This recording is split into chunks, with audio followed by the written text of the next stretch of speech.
If you've been thinking about getting into e-skate and you're just confused by all the choices out there and you're looking for something that's got a lot of features and is from a reputable and reliable company, or you're just looking to pick up another low-cost board to ride out on the streets during the summer, well, the Meepo V5 might be just for you.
Welcome to the Vapor Trail channel. I'm Tony, and today we're looking at the Meepo V5. Now, V5, it's had a bunch of different versions, and it originally had a handle on the board, and then they got rid of it for the V4. But yeah, it's back. The handle is back. And I gotta tell you, while that might seem like a, inconsequential thing, it really isn't, because these boards, they're not light. They're packed with batteries. And because of that, some of my boards, I don't even bother picking them up. I just pick up the end of it and drag it or whatever, or ride it. But if you're using something for commuting, like if you're going to college or something like that, this board would be great for that because it's lightweight. It's only around 17 pounds. And having that handle on there just makes it so much more portable. If you're commuting to work and had to get on a train or a bus or something like that, well, this is also very convenient. And one of the things that I really like about this is that it has built-in guards on the front and back. That's just like one of those small little things that you just don't think about until you need it. Say you're on a bus and you want to be able to stand the thing up. Well, you don't have to worry about jacking up your board because you've got the bumpers on there. Now, I want to thank Meepo for sending this over for a review. I've got the Hurricane and I absolutely love that board.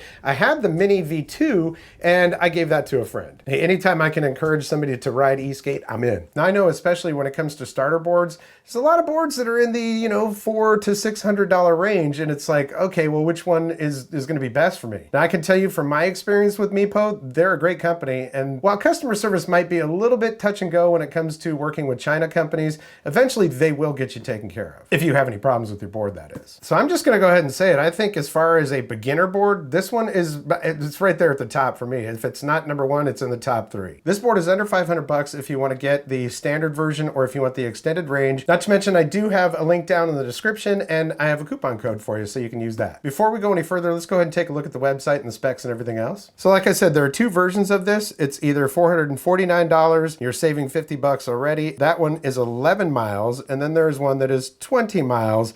And that one is $599. Okay, so 100 bucks more. Even at $599, it's still lower than a lot of the boards that are out there, especially with a similar set of features. And I'm gonna tell you that while 11 miles does sound like a long way, if you've been riding these things for a little bit, you know that 11 miles, it can be a long ride, especially on a board that doesn't have like all-terrain wheels or whatever. But once you start riding these things, you're gonna want more. Just trust me, 100 bucks more to get that extra, 10 miles range, that is definitely worth it. So 11 miles on the standard, 20 miles on the extended version. I do want to point out though that a lot of times when they test these boards, they test them with the rider at 165 pounds. I weigh 195 pounds, so there is going to be a little difference. So it says here that it's 11 or 20 miles range, great for commuting. 28 mile per hour top speed, fastest in the same price range. It's got a handle design on it, which is easy to carry, and I love that. Fast shipping, 6-month warranty. So this is a hub motor board. That means that the back wheels are the actual motors, and then they have a sleeve around them. And it has powerful peak power, 1000 watt, easy swap, 105 millimeter wheels will work also. So back in the day, the hub wheels, it was really difficult to find replacement sleeves or for wheels to go over those motors, and it was somewhat difficult to do, so they've made it as easy as possible, and they do have some options. They have the 105mm wheels, which are kind of cloud wheelish. The battery is a premium grade A cell. Now the website doesn't list it as 10S2P or whatever, but the standard version of it is a 10S2P. It says it right on the battery casing. Here's a little snapshot of the actual specs overall. You can see them on their website. Like I said, I'll have a link down there. It's gonna be a lot easier than trying to look at it here on the screen. But the battery on the standard version of it is 144 watt hours, and the battery on the extended range is 288 watt hours. Like I said, I don't know what the battery configuration is on that extended range. Top speed on both of them, 28 miles per hour. Of course, the miles are gonna be different. You got 8-ply Canadian maple deck. The remote for this is the M5, and we're going to talk about that in just a couple minutes. You got two 500-watt motors on here. The trucks on this are 5th generation Shredder 45-degree trucks. So from what I understand, they've gone to CNC for most of their truck components, and they look really good. These look stout. Max load on this board is 330 pounds. But it's going to seriously affect your range and, you know, the ability to ride the board. Maybe 265, 270 might be the top of that, but hey, they've rated it at 330. The ESC on this board, which is the brain of the board, is an LYFOC 1.0, and they say the board is IPX5 waterproof. Now, personally, I'm not going to be testing that.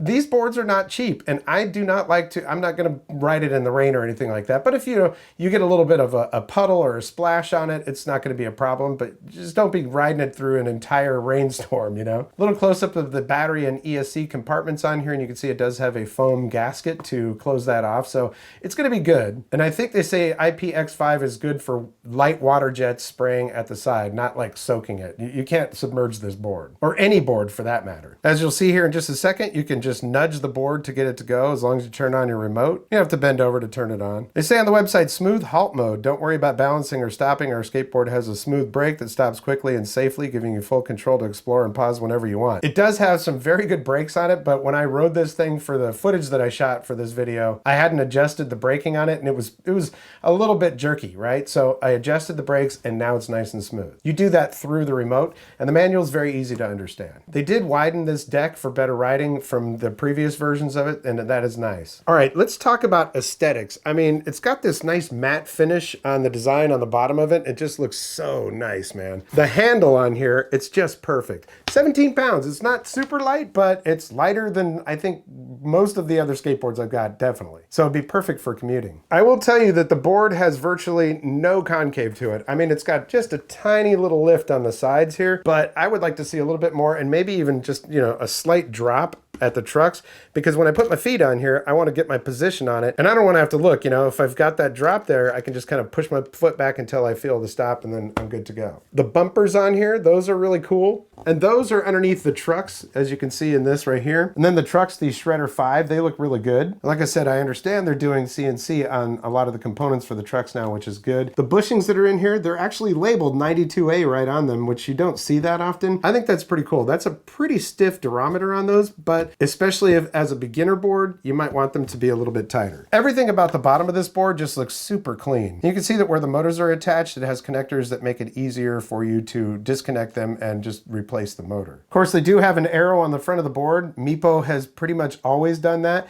And that shows you what is the front of the board. Because one thing you don't want to do is get on one of these things, not knowing which direction it's going, hit the remote, and it goes boom, right out from behind you. That's not something you want to happen. The wheels on this are 90mm in diameter, and then we have a 60mm contact patch on it, which is good. There's 78A durometer in the front, which makes them nice and squishy. It does help because, you know, you want to jettison the rocks instead of stopping at a rock or whatever. They do handle really well, but the back wheels or sleeves over the motors are 83A durometer, which means that's going to make that even harder, you know, because you have a hub inside of a sleeve that's only that thick instead of a whole wheel. So when you hit those sidewalk bumps, you're definitely going to get the clack, clack, clack.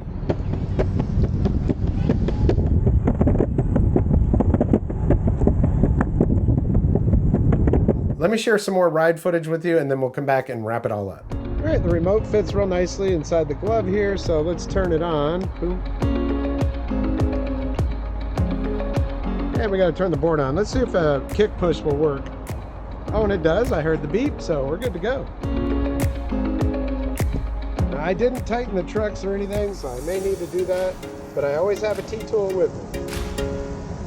Ooh, nothing like fresh wheels. That sound just... Man, that is nice and smooth. I don't even know if I'll need to adjust the trucks. They're pretty much already how I like them. Nice and carved.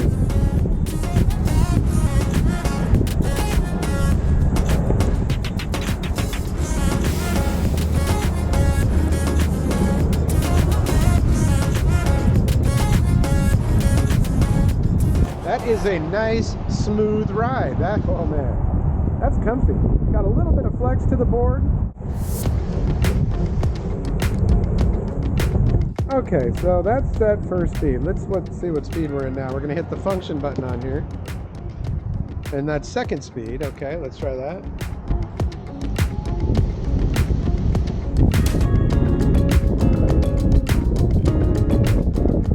You know, the only thing is, I don't know what speed I'm going. I have no idea how fast I'm going because I don't have a display. Okay, this is third gear. Oh, okay, definitely got a little punch to it now.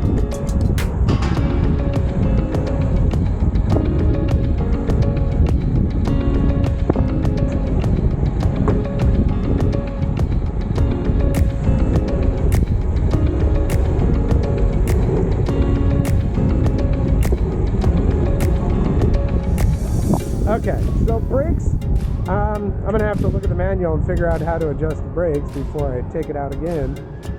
Brakes feel a little bit jerky to me. They're a little bit tight, but you can adjust them, so that's good.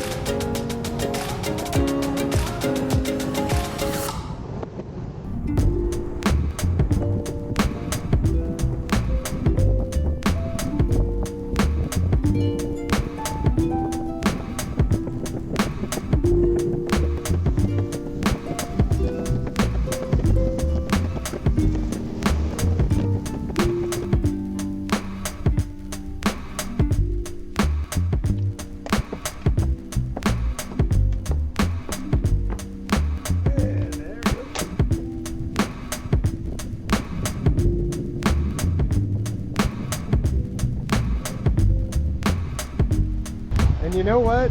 As a nice little commuter board, this thing is perfect for taking right down here to the beach. And I can carry it right onto the beach with the handle. It's perfect. So as you saw in the unboxing portion of it, this is the remote. And I typically prefer to have a remote with a display on there. I want to be able to see the miles that I've gone. I want to see the odometer and all of that kind of stuff. But, you know, this being a board that's maybe geared more at beginners, maybe this is a good remote. My first remote was like this. I don't know, it just seems like with Meepo I would expect a little bit better remote. But the way that this works is you just push that button to turn it on. All right, so you can see that the board lights are flashing right now because the board's not on. If it were outside, you could just spin the wheels and it does work just like that. So if you put it down on the ground and give it a kick, so now you can see that it's all the way charged up, and we're going to change the mode by hitting this button right here. So that is gear number 2, gear number 3, and gear number 4. Back to gear number 1, gear number 2. If you leave it there for a second, then it'll go back to that. So that's the battery level of your board. This green flashing light right here means that it is connected to the board and is in forward. If you were in reverse, then that would be flashing red. So yeah, you can put it in reverse, but I never do that. And if you want to change your brake mode, you're going to hold the throttle down and you're going to hit the function button, and that's on 4, 1, 2. I like it on 3 myself. And then we're good.